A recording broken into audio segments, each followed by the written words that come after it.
Good morning students. आज हम बात करेंगे ट्वेल्थ क्लास की अपनी सेकंड बुक समकालीन विश्व राजनीति के लास्ट चैप्टर की।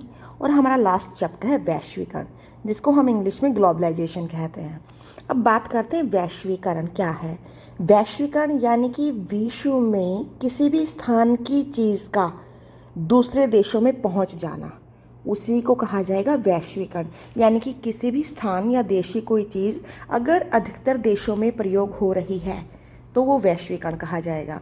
चाहे वो वस्तु हो या कोई उस देश की सेवा हो या फिर उस देश की पूंजी हो, अगर वो इस देश से चल करके दूसरे देशों में पहुंचती है, इसका मतलब ये क्या हो रहा है, वैश्वीकरण हो रहा है। सबसे पहले हम देखते हैं क्वेश्चन हमारा, जो कि वैश्वीकरण के अर्थ को लेकर के ही पूछा गया है कि वैश्वीकरण का क्या अर्थ है। देखिएगा, पूंजी का निर्बाध प्रवाह, यानी कि पूंजी का, एक देश की पूंजी का दूसरे देशों में प्रवाह होना, दूसरे देशों में चले जाना, ये वैश्वीकरण है। या फिर किसी देश की वस्तुओं का दूसरे देशों में चले जाना, ये भी वैश्वीकरण को शो करता है। या फिर एक देश की सेवाओं का दूसरे देशों में प्रयोग होना, ये भी वैश्वीकरण को शो करता है। तो चाहे किसी एक देश की पूंजी हो, उस देश की वस्तु हो या उस देश की कोई सेवा हो, अगर वो दूसरे देश भी प्रयोग कर रहे हैं, यही कहा जाएगा वैश्वीकरण। इसलिए हमारा आंसर होगा उपरोक्त सभी। सेकंड क्वेश्चन है कि वैश्वीकरण के आयाम कौन से हैं, यानी कि वैश्वीकरण किन चीज़ों पर प्रभाव डालता है। देखते हैं इसके ऑप्शन। राजनीतिक आयाम, राजनीति प्रभावित होती है दूसरे देशों की भी वैश्वीकरण की वजह से।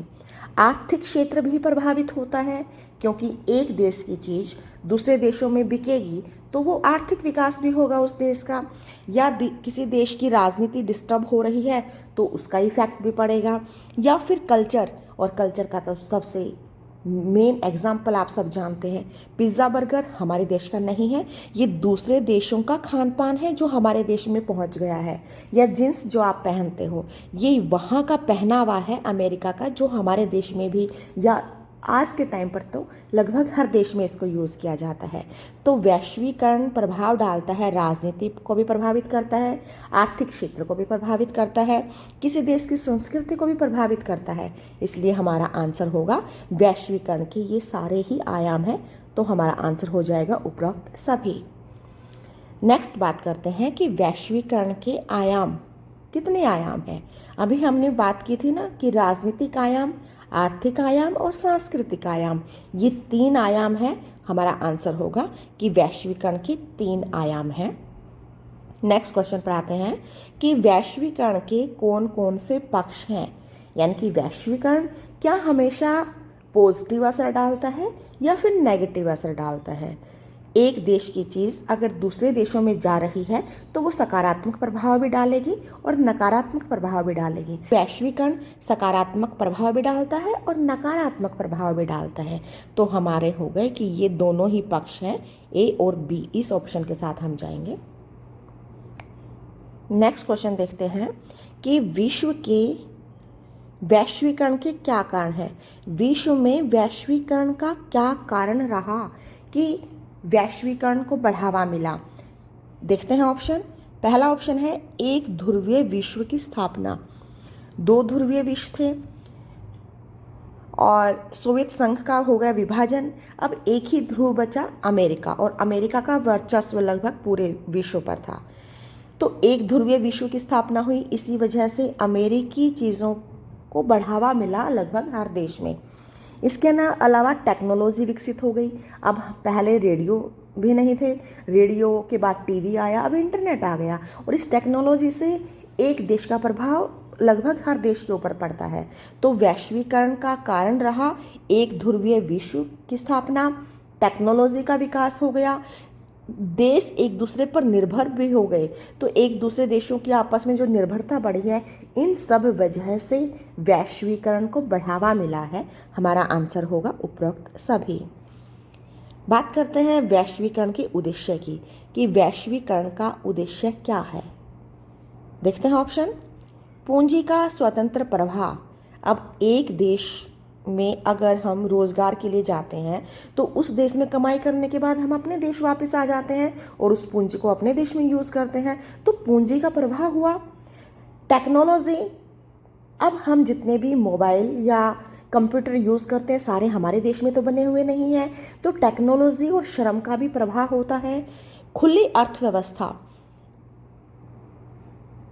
अब लाइसेंस लेना बहुत ज़रूरी होता था, लेकिन अब विदेशी कंपनियों को भी अपने देश में इनवाइट कर लेते हैं इन्वेस्टमेंट के लिए, तो खुली अर्थव्यवस्था की वजह से ऐसा हुआ। तो वैश्वीकरण के ये सारे ही उद्देश्य हैं। हम आंसर के साथ जाएंगे, उपरोक्त सभी के साथ जाएंगे, ये हमारा आंसर होगा राइट। नेक्स्ट क्वेश्चन की बात करें तो राष्ट्रों में सांस्कृतिक दूरी दूर करने का कार्य किसने किया है? एक देश का कल्चर दूसरे देश में यूज़ हो रहा है, एक देश का पहनावा दूसरे देश में यूज़ हो रहा है, एक देश के त्यौहार दूसरे देशों में भी मनाए जा रहे हैं, तो ऐसा किस वजह से हुआ?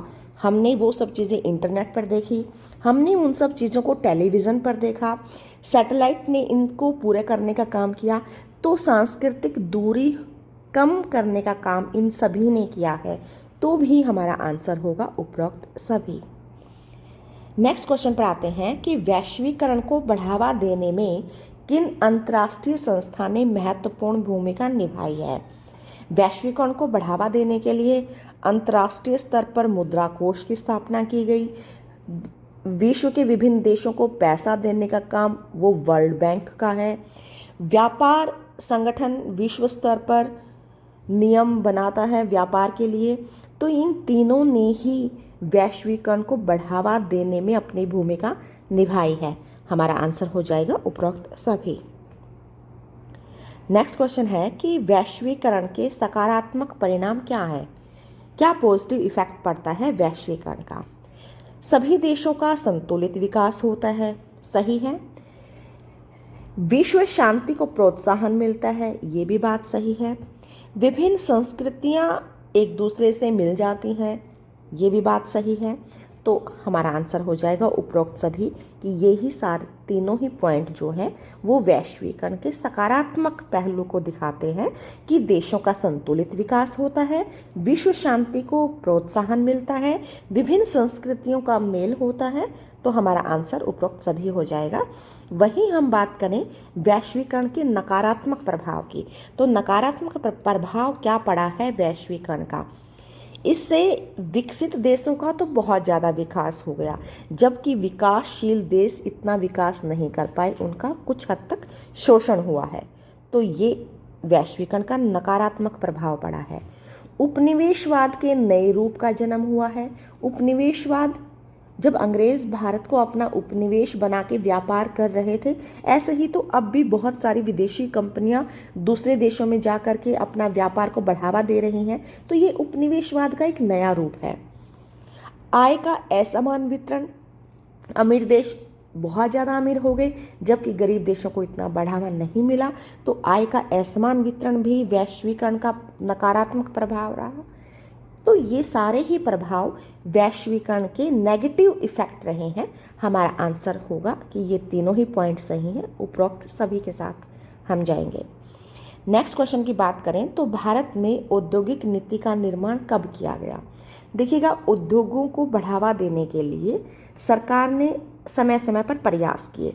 अब ये प्रयास, एक पहला प्रयास तो आज़ाद होते ही किया गया था 1948 में, लेकिन ज़्यादा इफेक्ट तब हुआ जब पंचवर्षीय योजनाओं में औद्योगिक विकास पर जोर दिया गया और हमारी दूसरी पंचवर्षीय योजना में इसको शामिल किया गया उद्योगों को बढ़ावा देने के लिए। और ऐसे पिछड़े इलाके जहाँ पर पहले उद्योग नहीं थे वहाँ पर भी उद्योग लगाए जाएंगे, तो पिछड़े क्षेत्रों में उद्योग लगाए गए हमारी दूसरी पंचवर्षीय योजना में, और ये औद्योगिक नीति जो थी इसका निर्माण किया गया था 1956 में, 1956 में। वही हम बात करते हैं कि वैश्वीकरण को कब अपनाया गया। अब देखिएगा, उद्योगों का विकास करने की बात हुई दूसरी पंचवर्षीय योजनाओं में, और अपने उद्योगों को दूसरे देशों में पहुंचाना या फिर दूसरे देशों की कंपनियों को अपने देश में इनवाइट करना, ये वैश्वीकरण को बढ़ावा दिया गया था 1991 में। 1991 में ऐसा हुआ जब हमने लिबरलाइजेशन, प्राइवेटाइजेशन और ग्लोबलाइजेशन को अपनाया था। तो ग्लोबलाइजेशन क्या है? वैश्वीकरण। तो ये नीति 1991 की नई आर्थिक नीति में इसको अपनाया गया था। तो ये हमारा राइट आंसर होगा। नेक्स्ट क्वेश्चन भी 1991 की नीति से ही रिलेटेड है कि 1991 में जब वैश्वीकरण अपनाया गया तो उसके बाद भारत ने अपनी नीति में कौन से मुख्य बदलाव किए? संरक्षणवाद की नीति का त्याग कर दिया कि सारे ही उद्योग या कारखानों को सरकार का सपोर्ट नहीं मिलेगा, आप प्राइवेट भी लगा सकते हैं। विदेशी कंपनी, विदेशी पूंजी निवेश को बढ़ावा दिया गया। लाइसेंस बहुत ज़्यादा ज़रूरी था तो लाइसेंस में छूट दे दी गई, जिसकी वजह से वैश्वीकरण अपनाने के बाद इन सभी नीतियों में मुख्य बदलाव किया। तो हमारा आंसर हो जाएगा उपरोक्त सभी।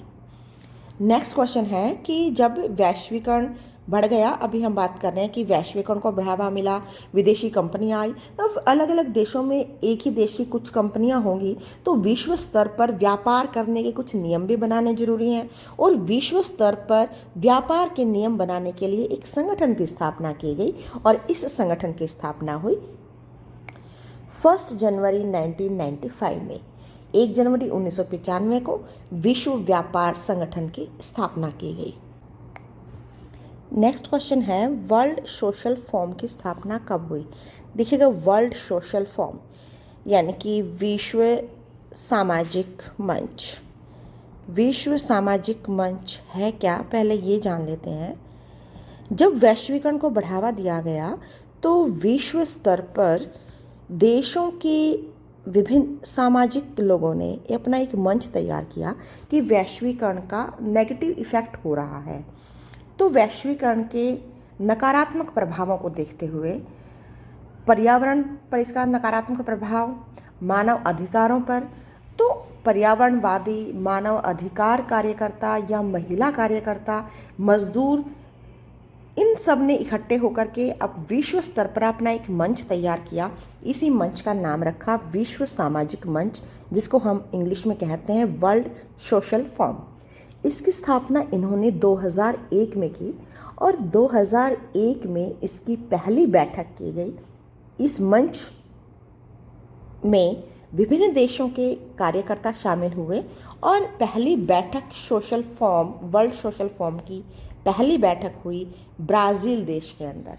ब्राज़ील देश में अगर हम बात करें तो पोर्टो एलेग्रे में ये मीटिंग हुई थी, वर्ल्ड सोशल फॉर्म की पहली बैठक।